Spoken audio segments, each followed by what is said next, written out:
You ever wonder if you should be providing a salt lick or a mineral lick for your rabbits? That's what we're going to talk about in today's video.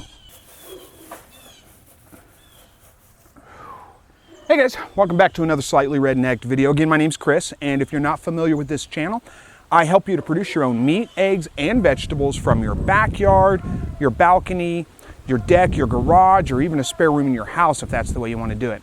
One of the questions that's come up recently is whether you should be providing a salt lick or a mineral lick to your rabbits. Now I know you probably see them in stores for sale, you see them in pet shops for sale, you see people buying them and providing them to their animals. You know that pretty much all animals need salt in their diet, so it only makes sense you should probably be providing that for your rabbits, right? Honestly, you don't need to. Not if you're feeding all pellet diet anyway. Not all pellet, I shouldn't say, but if you're feeding primarily a pellet diet, supplemental hay like I do, like most people do, you're not going to need to add any kind of extra minerals, any kind of extra salt to it. The pellets provide a complete diet. They provide all the salt that the rabbits need. Now, as far as I know, there's not really any studies, any good studies that show exactly how much salt rabbits need in their diet.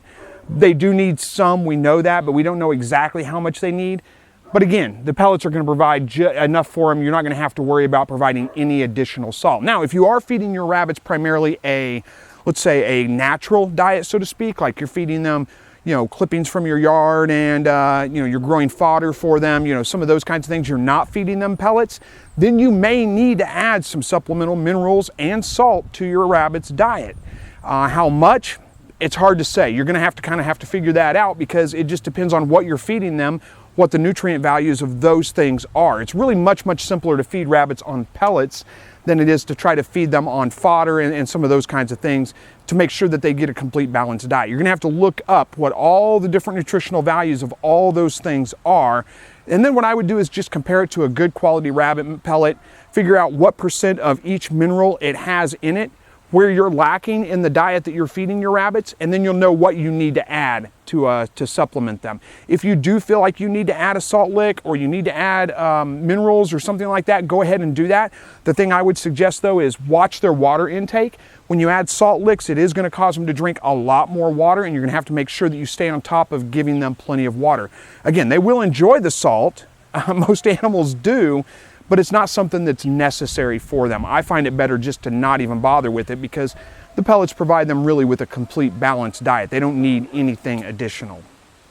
So anyway, that's a pretty easy topic to address.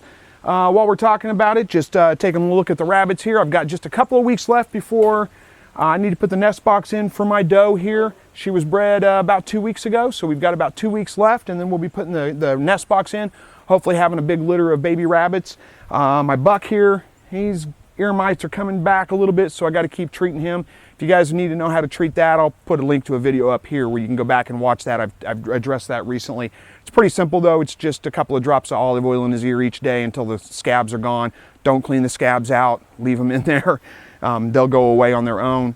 Treat for a couple of days with a couple of drops of olive oil in each ear, or any food grade oil for that matter, until the scabs are gone, and then once every other day for another week, and then that should take care of them. So anyway, 2 for 1 in this video. Hopefully you guys enjoyed it. Thank you so much for watching, and as always, God bless.